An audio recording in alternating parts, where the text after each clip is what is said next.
Hello, and welcome to the Learner's Guide for Cross-Country Rides.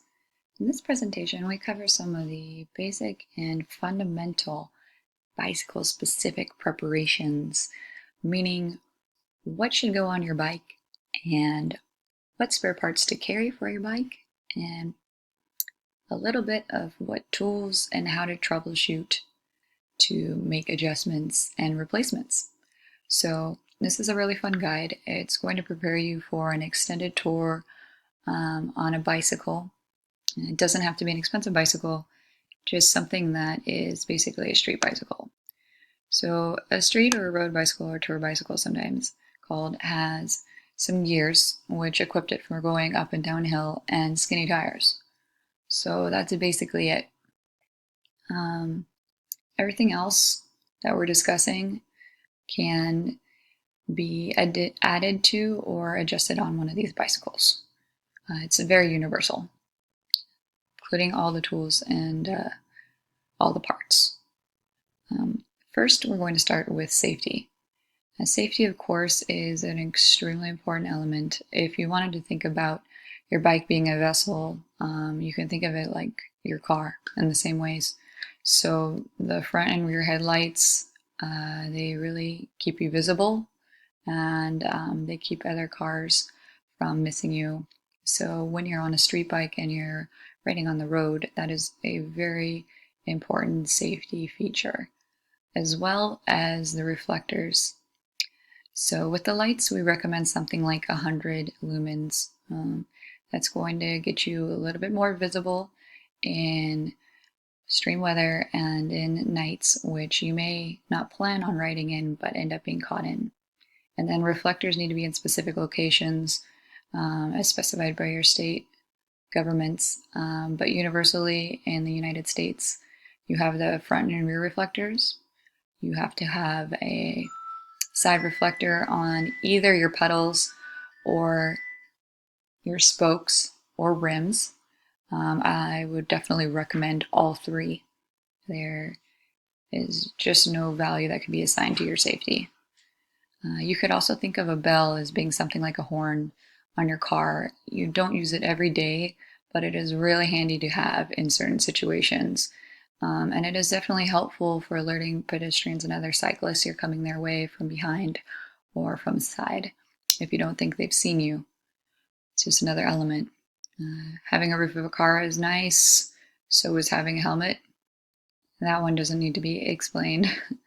And then sunglasses and yellow daytime glasses lenses for foggy conditions is a wonderful thing to have as well.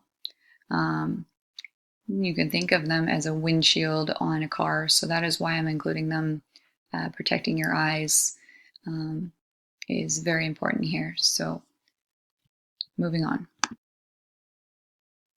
Okay, spare parts checklist, just going over this really quickly. These are all really lightweight components to bring, and they come handy because sometimes nuts and bolts, they shake loose. Sometimes you're trying to make an adjustment and you drop them and they are difficult to find.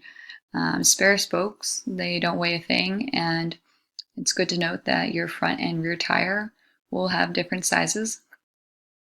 Spokes are featured in that picture there in case you're not familiar. So have a few of those. If you don't have a spoke, if spoke breaks, your tire could kind of become obelisk, and then you're at more risk for losing air pressure in your tires.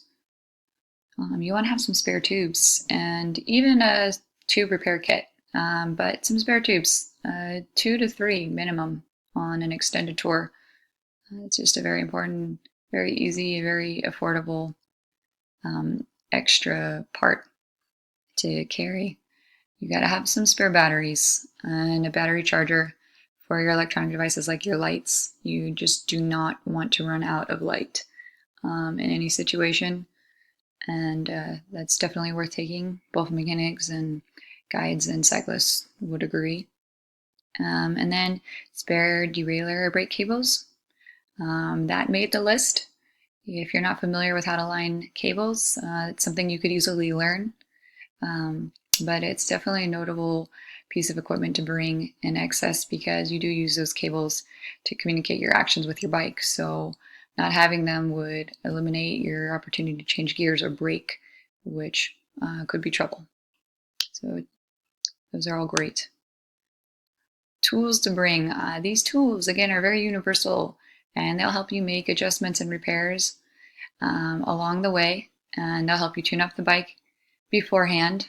The flathead and the Phillips screwdriver are featured first. They just have separate, different ends. Then you have the socket wrench. Socket wrenches are really important for bicycles. They look like hexagons on the inside.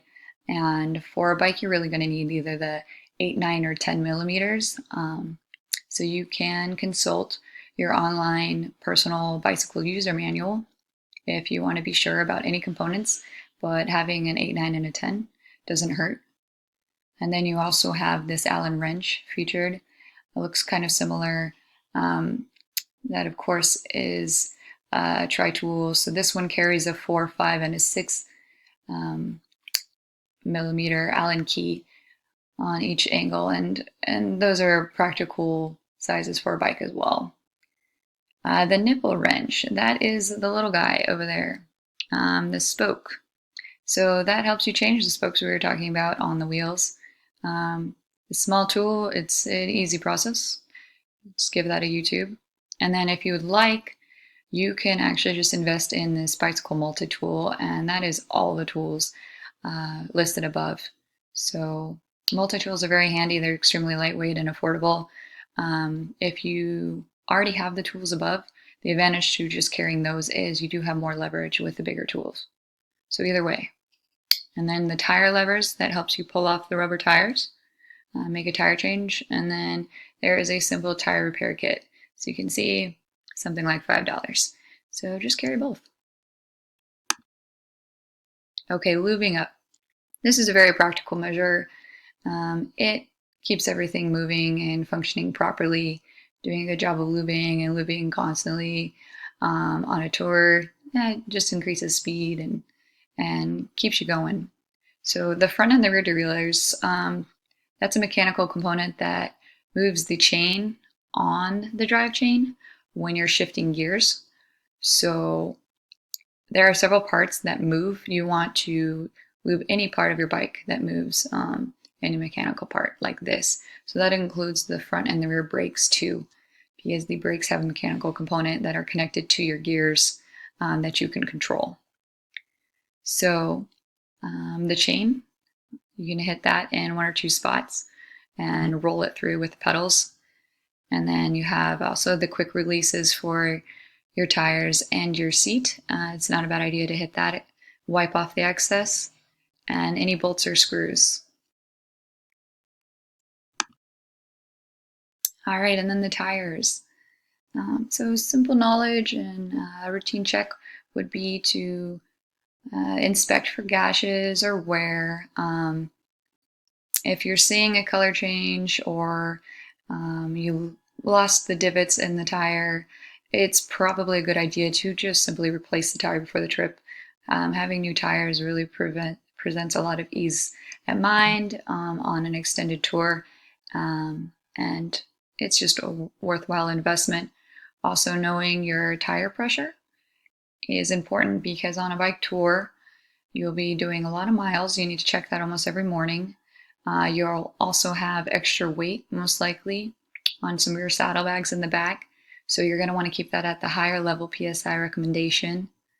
And how you check that is you just have a pressure gauge and a pump. And it's a pretty simple procedure to take. And it keeps your bike actually moving faster and also less likely to obtain any holes or punctures when it's at the proper pressure. So inspect those tires and check the pressure pretty frequently. Okay, other preparations you may want to take are listed here.